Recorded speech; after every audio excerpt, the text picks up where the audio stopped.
Heartbreak House. A fantasia in the Russian manner on English themes. By George Bernard Shaw. Act 1. The hilly country in the middle of the north edge of Sussex, looking very pleasant on a fine evening at the end of September, is seen through the windows of a room which has been built so as to resemble the after part of an old-fashioned high-pooped ship. with a stern gallery, For the windows are a ship built with heavy timbering, and run right across the room as continuously as the stability of the wall allows. a row of lockers Under the windows, provides unupholstered window seats, interrupted by twin glass doors. respectfully halfway between the stern posts and the sides, Another door strains the illusion a little, by being apparently on the ship's port side. and yet leading not to the open sea, but to the entrance hall of the house. Between this door and the stern gallery are bookshelves. There are electric light switches beside the door leading to the hall and the glass doors in the stern gallery. Against the starboard wall is a carpenter's bench. The vice has a board in its jaws, and the floor is littered with shavings overflowing from a waste paper basket. In the same wall between the bench and the windows is a narrow doorway with a half door, above which a glimpse of the room beyond shows that it is a shelved pantry with bottles and kitchen crockery. On the starboard side But close to the middle, is a plain oak drawing table with drawing board, T-square, straight edges, set squares, mathematical instruments, saucers of watercolor, a tumbler of discolored water, Indian ink, pencils and brushes on it. The drawing board is set so that the draughtman's chair has the window on its left-hand side. On the floor at the end of the table, on its right, is a ship's fire bucket. On the port side of the room, near the bookshelves, is a sofa with its backs to the window. It is a sturdy mahogany article, oddly upholstered in sailcloth, including the bolster, with a couple of blankets hanging over the back. Between the sofa and the drawing table is a big wicker chair, with broad arms and a low sloping back, with its back to the light.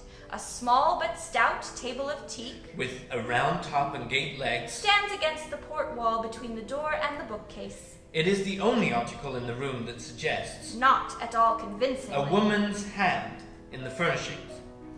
The uncarpeted floor of the narrow boards is caulked and holystone like a deck. The garden to which the glass doors lead dips to the south before the landscape rises again to the hills. Emerging from the hollow is the cupola of an observatory. Between the observatory and the house is a flagstaff on a little esplanade with a hammock on the east side and a long garden seat on the west. A young lady, gloved and hatted, with a dust coat on, is sitting in the window seat with her body twisted to enable her to look out at the view.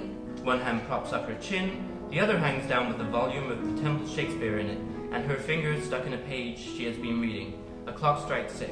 The young lady turns and looks at her watch. She rises with an air of one who waits and is almost at the end of her patience. She is a pretty girl, Slender, fair, and intelligent looking. Nicely but not expensively dressed. Evidently not a smart idler.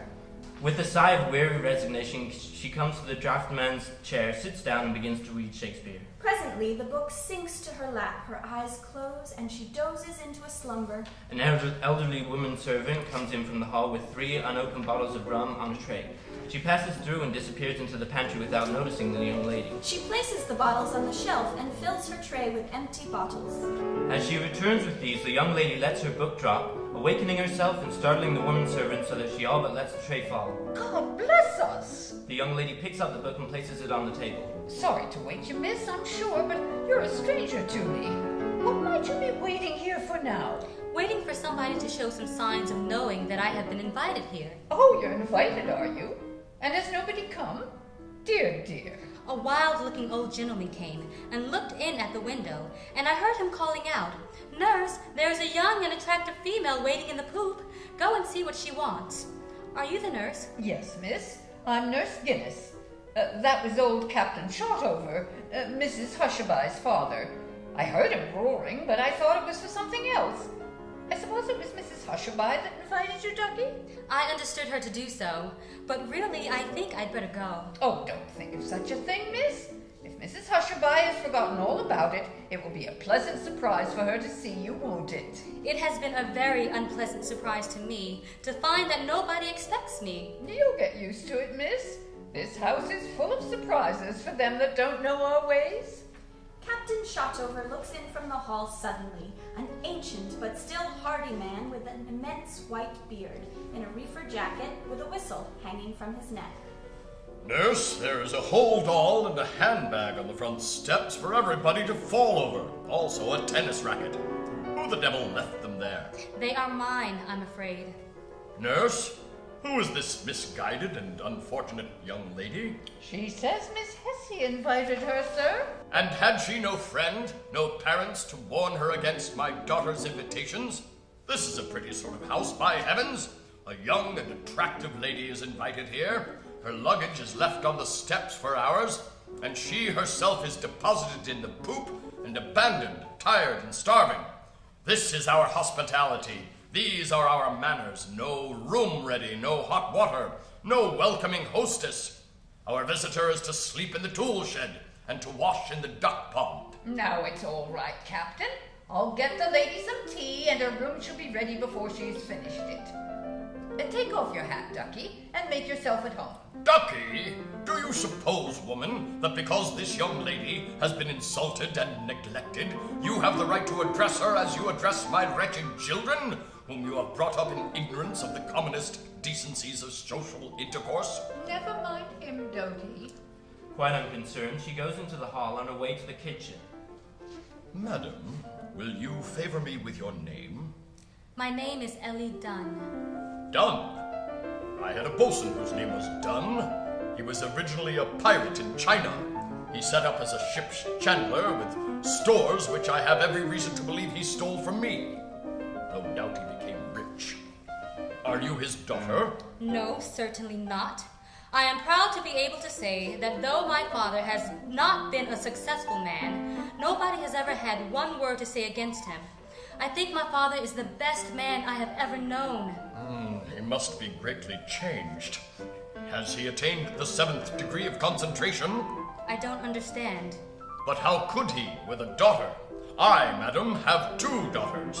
One of them is Hesione Hushabye, who invited you here. I keep this house. She upsets it. I desire to attain the 7th degree of concentration. She invites visitors and leaves me to entertain them. Nurse Guinness returns with the tea tray, which she places on the teak table. I have a second daughter who is, thank God, in a remote part of the empire with her numbskull of a husband. As a child, she thought the figurehead of my ship, the Dauntless, the most beautiful thing on earth. He resembled it. He had the same expression, wooden yet enterprising. She married him and will never set foot in this house again. Indeed, you never were more mistaken. She is in England this very moment. You have been told 3 times this week that she is coming home for a year for her health. And very glad you should be to see your own daughter again after all these years. I am not glad. The natural term of the affection of the human animal for its offspring is 6 years. My daughter Ariadne was born when I was 46. I am now 88. If she comes, I am not at home. If she wants anything, let her take it. If she asks for me, let her be informed that I am extremely old and have totally forgotten her. That's no talk to offer to a young lady. Here, Ducky, have some tea and don't listen to him. Nurse Guinness pours out a cup of tea. Now, before high heaven, they have given this innocent child Indian tea, the stuff they tan their own leather insides with. He seizes the cup and the teapot and empties both into the leathern bucket. Oh, please! I'm so tired. I should have been glad of anything. Oh, what a thing to do! The poor lamb is ready to drop. You shall have some of my tea. Do not touch that fly-blown cake. Nobody eats it here except the dogs. She disappears into the pantry. There's a man for you. They say he sold himself to the devil in Zanzibar before he was a captain. And the older he grows, the more I believe them.